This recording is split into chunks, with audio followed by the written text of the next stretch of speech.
Hello, welcome to WLEZ News. Your host Lez. Yeah, I know, I forgot to turn the mic on. How is everyone tonight? How are we? Let me get some mood music going again. Let's see, which one do I want to play? Which one do I want to play? I only got a couple. Hard to find copyright free.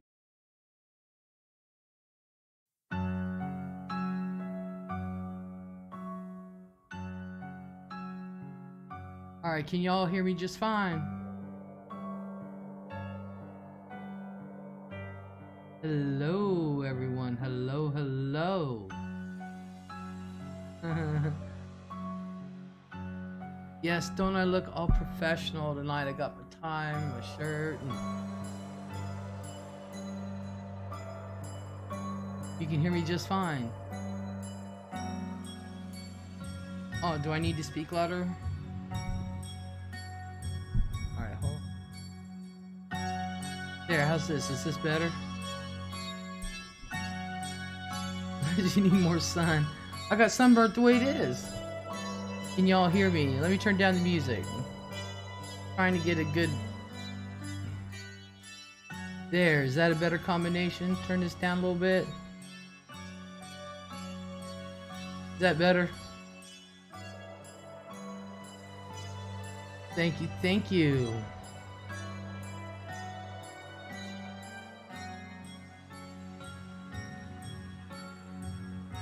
Alright, can y'all hear me? Is that perfect? Little mood music tonight. If I had more time, I would have looked for a third. Or a fourth, but... Let's see. Okay, y'all. You can hear me just fine. Another... Oh, can hear you. Hey. Heather, hello. How's everybody doing?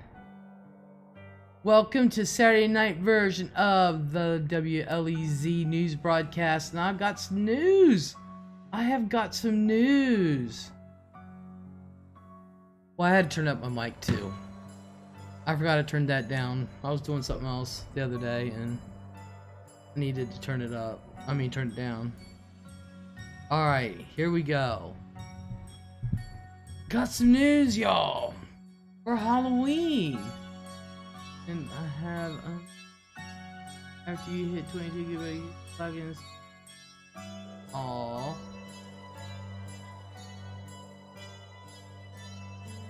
Spill the news.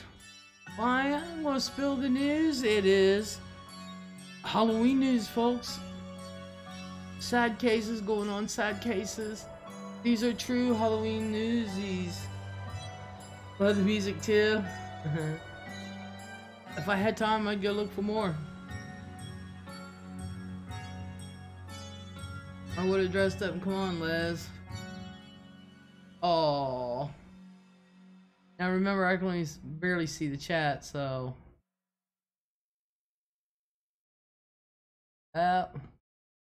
Alrighty. Yes. I've got all my notes for the news. Oops, so I could have dressed up and had fun. Yes. It's just that when I use my OBS, if anybody's gonna come on with me, they have to be in a live chat with me before I go live, because I can't turn the OBS on without people being there. So once I turn that sucker on and get ready to rock and roll, it's done. So, welcome. Let's get rid of some music. Alrighty. Well, I'm behind now. Don't want because I'm dressed up. At least have clothes on. Alrighty.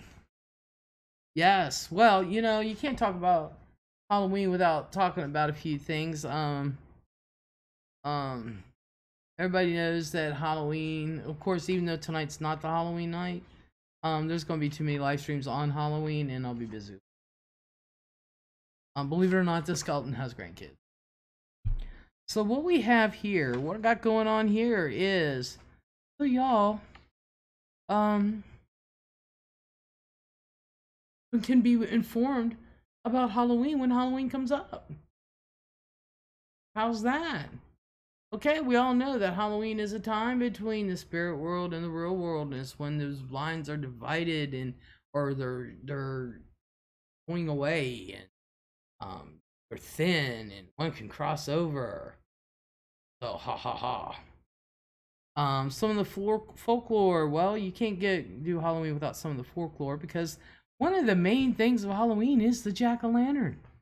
Yes, the jack-o'-lantern is an Irish folklore. It's from Irish folklore. They started it with turnips back in the day. I'm dressed up as so so back in the day, the Irish used turnips, and they would cut them out and put little candles in them to light the way for none other than Jack. Jack. It's the most iconic symbol of Halloween. The story behind the jack-o'-lantern is that it was used as a light for the lost soul of Jack. He was a notorious trickster stuck between worlds. Poor Jack.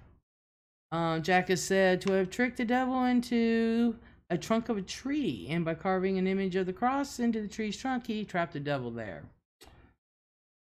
Should have done that, Jack. Should have done that. His antics denied him entrance into heaven and to hell.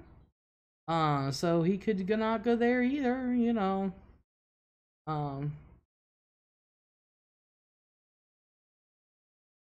And as a small consolation, the devil did give him a small ember of light to help him between both worlds.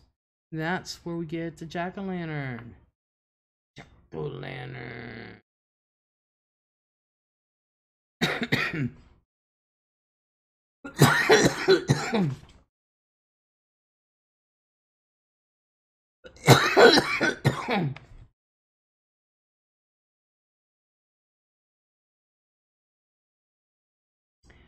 Of course, the Celtics, believing in the barrier between spirit and real, or really said is that the spirit world can cross over in the real world and do their thing,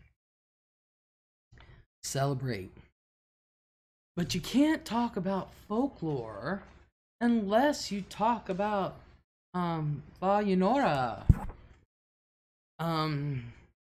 southwestern Mexican.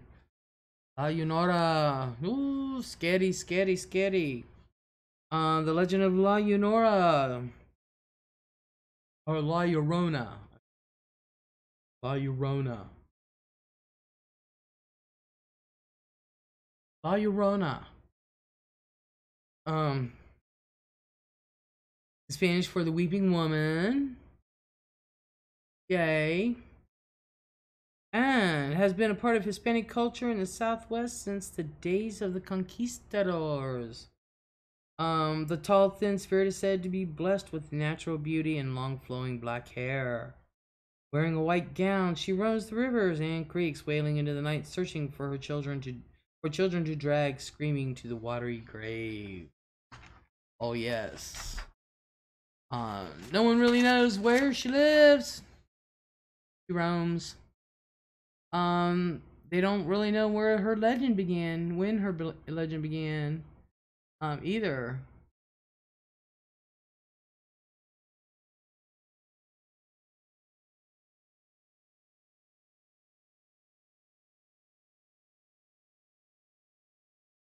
Well, that was odd. Alrighty, is anyone there? Okay, so that's how that goes. Hold on a second. Something just happened with. Alrighty. What is the point of.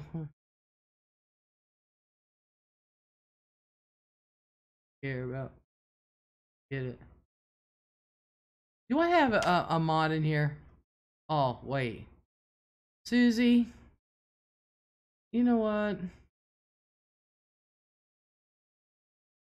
There you go. I'm just gonna put you in timeout for 10. Okay.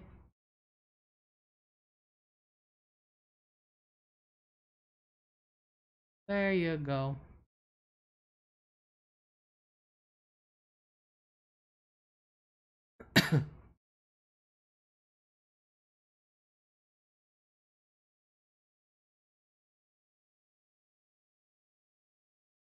Well, anywho, you don't get it. Susie don't get it, y'all. La Llorona. That's Chris and Maria. Oh yeah, they don't know when it began. For originated. She's the spirit of a doomed mother who drowned her children and now spends eternity searching for them in rivers and lakes. La Llorona Kristen Maria was born to a peasant family in humble village. Um, Her startling beauty captured the attention of both the rich and the poor men of the area.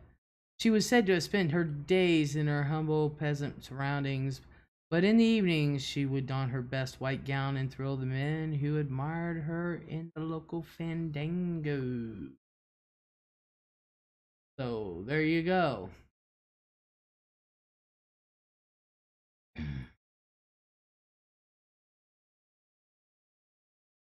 The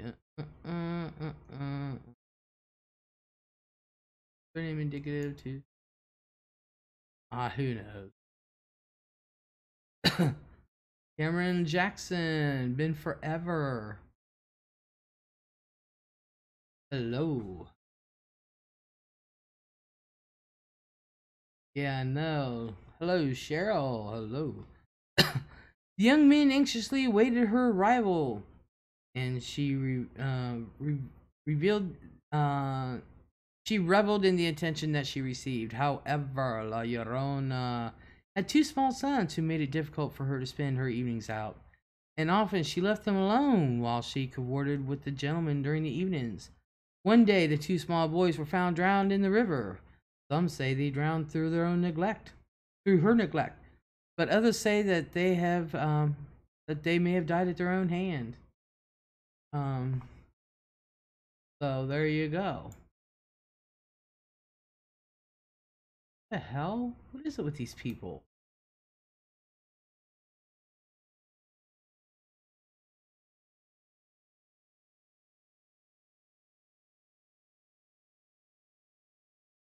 What the hell?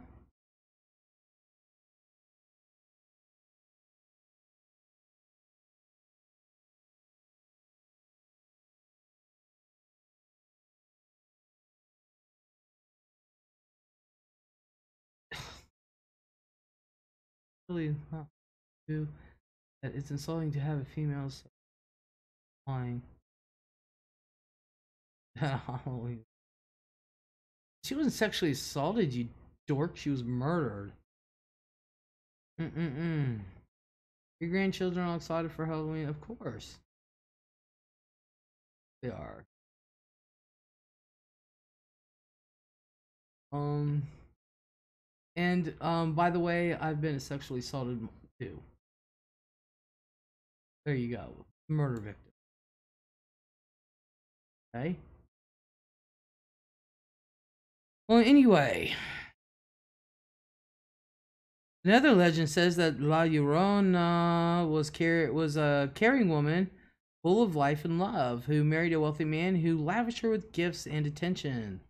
However, after she bore him two sons, he began to change, returning to a life of womanizing and alcohol, often leaving her for months at a time.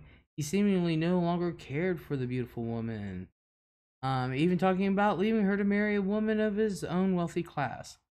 When he did not return home, it was only to visit his children, and the devastated Maria began to feel resentment towards the boys. One evening, as Maria was strolling with her two children on a shady pathway near the river, her husband came by in a carriage with an elegant lady beside him. He stopped and spoke to his children, but ignored Maria, and then drove the carriage down the road without looking back. After seeing this, Maria went into a terrible rage, and turning against her children, she seized them and threw them in the river. As they disappeared downstream, she realized what she had done and ran down the bank to save them, but it was too late. Maria broke down into inconsolable grief, running down the streets, screaming and wailing. Poor Maria. Poor Maria. Poor Maria. Poor kids. The beautiful La Llorona mourned them day and night. During this time, she would not eat and walked along the river in her white gown, searching for her boys, hoping they would come back to her. She cried endlessly as she roamed the river banks, and her gown became soiled and torn. When she continued to refuse to eat, she grew thinner and appeared taller until she looked like a walking skeleton. Still a young woman, she finally died on the banks of the river. Not long after her death, her restless spirit began to appear, walking the banks of the Santa Fe River. When darkness fell, her weeping and wailing became a curse of the night, and people began to be afraid to go out after dark. She was said to have been seen drifting between the trees along the shoreline and floating on the current with her long white gown spread out upon the water. On many a dark night, people would see her walking along the riverbank and crying for her children, and so they no longer spoke to her as Maria, but rather as La Llorona, the weeping woman. Children are warned not to go out in the dark, for La Llorona might snatch them, throwing them to their deaths in the flowing waters.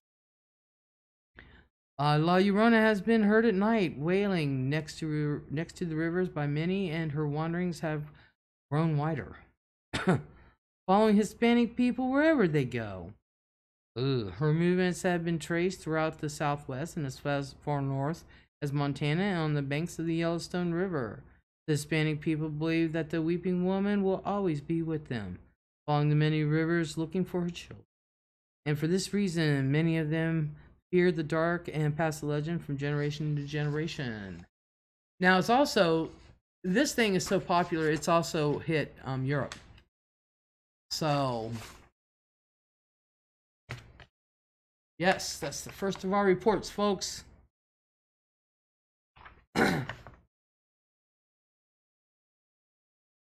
Yes. But yeah, this story is so popular, it has hit Europe. So, oh. Oh. What is that? What is that? Oh no. Oh, what is that? What is that over there? What is that over there? They shot him. They got him. Yeehaw. Yeehaw. Yeehaw. Yeehaw. Yeehaw. Ah. Look at it. Look at my little babies. Fly, my loves. There you go. There you go.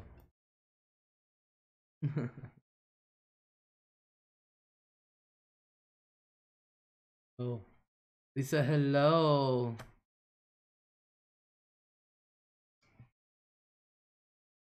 Heather, hello. I was looking. Did y'all see how your eyes look? Hell yeah.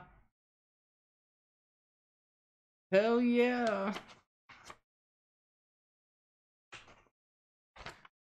Now, about this La Llorona. Flying monkeys. Oh, I'm telling you. Hazel, she is still talking about that woman who she decided she was just gonna you know, to win, I guess. Ah! Hey, you boys! Get out of there, boys! Get out of that house! Don't you know that house is haunted? There's an old deserted mansion on an old forgotten road where the better ghosts and goblins always hang out. I tell ya. I don't know where that came from.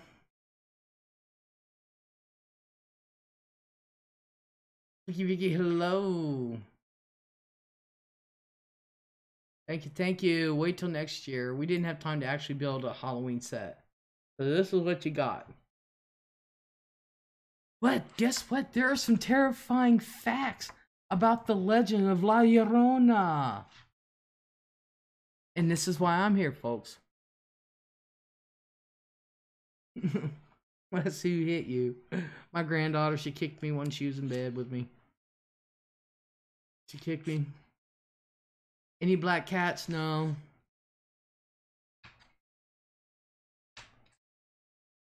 I was trying to get Monster Mash and I couldn't get that song without paying for it. So, and I didn't have time to look for a free one.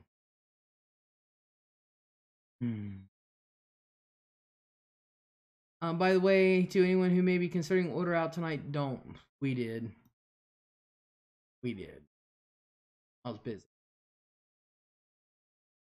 So anyway, as part of the WLEZ breaking news, I have here a list of terrifying facts about La Llorona. Kids, if you're watching, don't listen. Listen. Don't listen. You said coming in to see Les dancing made my day. Oh wow. Yeah. Tell ya. Anywho. So these are some terrifying facts about the legend. Liz, who's your guest? No one showed up. So I'll just go to 11 and I need them in my hangout before I go live, because I can't turn OBS on until everybody's who wants to come on panel is in that hangout. So I don't have any. That's all right. That's all right. Ooh, let's see what this one is. You said. Wait, don't I have a picture up there? Is this? I gotta turn that one off before I can turn another one on.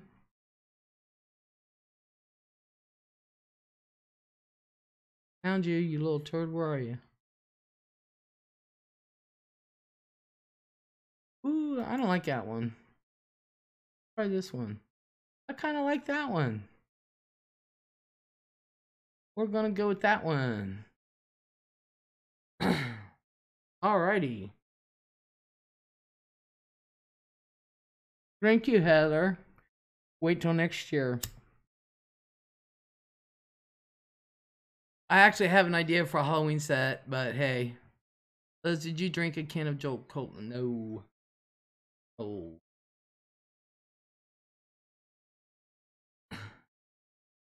Okay.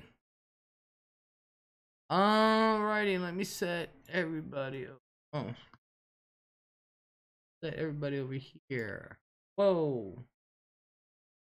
Stop it. Okay. So here's some facts about La Llorona.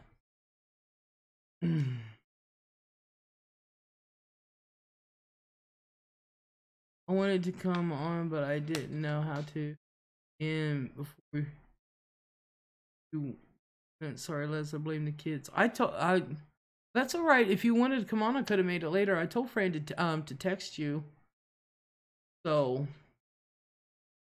you know, blame her. that she's out with the kids. Well, I said, I know that. I said, but write her and tell her if she wants to come on panel, she has to be in there before I go live. Before I have to be in a hangout with her.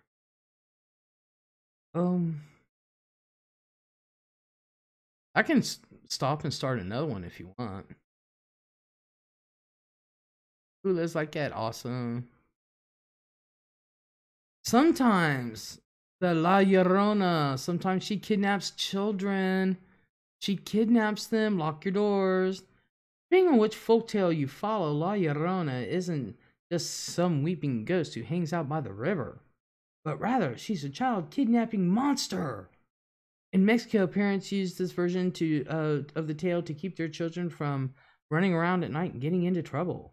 If a child is caught by the ghost, she'll ask them for forgiveness and then drown them in the closest body of water. So don't have your tub full of water, y'all.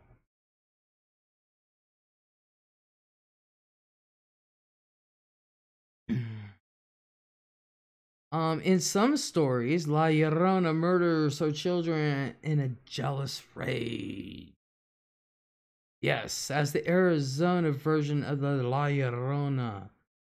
The ghost was originally a woman named Launa, who lived in Kingman Canyon with her husband and 2 children. Unfortunately, she felt that her husband was paying too much attention to their daughters and grew increasingly jealous until she pushed them over the edge of the canyon. After her children's death, Launa's husband left her, and she threw herself off the edge of the canyon to join her children.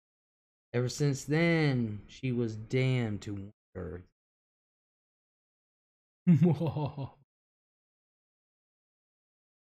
Another fact about the legend. Terrifying.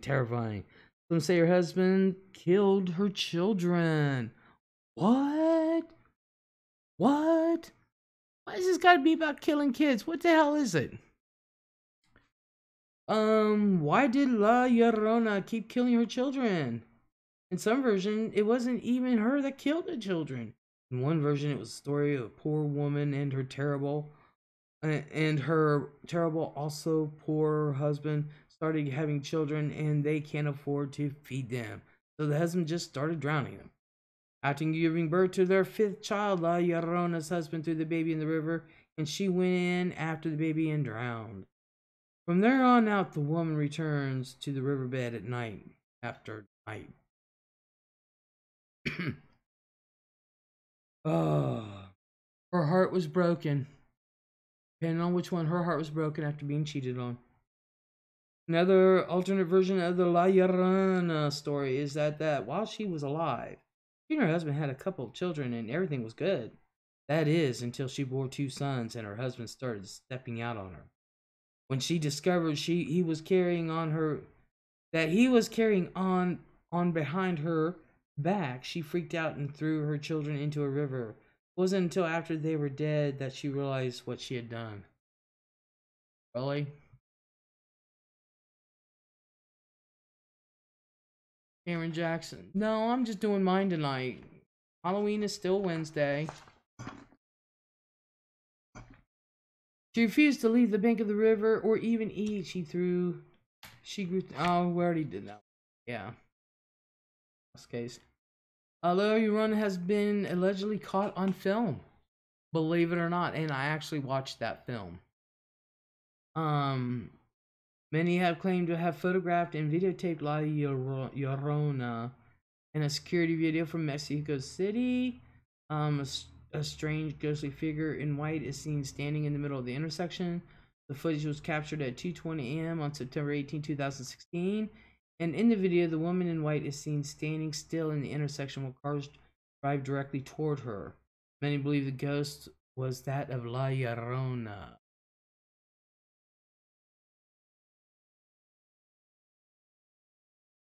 Cindy Love, just for information, she's really scary here in New Mexico, truly. Well, yeah.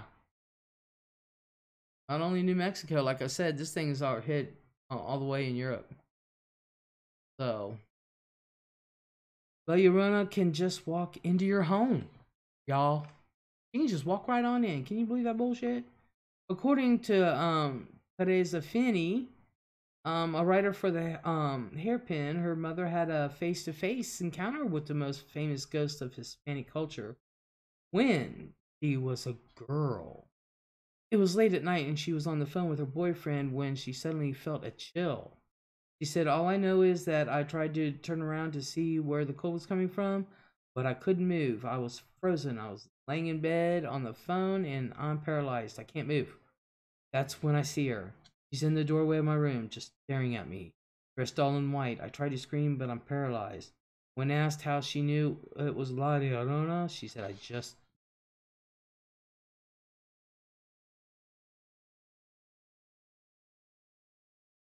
La Llorona was barred from heaven. If you can believe that. One version of the story says that La Llorona's children drowned. Either she drowns them or someone else drowns them. She drowns herself in the same river where they died to join them in the afterlife. Once she makes it to the gates of heaven, she's barred from entering until she finds her children, which begins her journey across eternity, searching in vain for her drowned children. La Llorona. Um, there's a film on YouTube. Yeah, that's where I saw it. I just put in La Llorona. It's spelled L, capital L-A, then cap space, and then capital L, small L, um,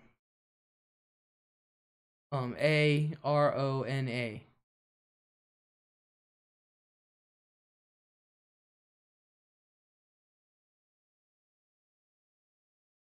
It's spelled capital La, capital L-A, then a space, then capital L, small L, O-R-O-N-A, La Llorona. So, let me see if I can put it in the chat for you.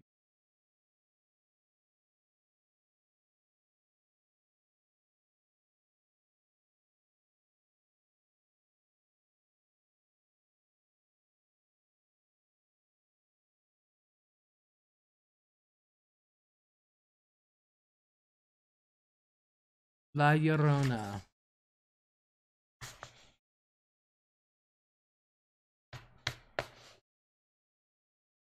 Let's see. Was part from him. La Llorona is part of a popular children's game.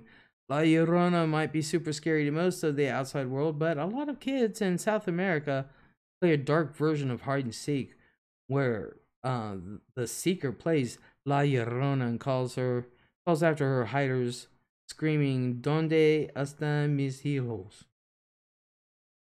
Hijos, which means, "Where are my children?" Imagine how scary it is to hear a group of children playing that game. There is no way. She lives near the river.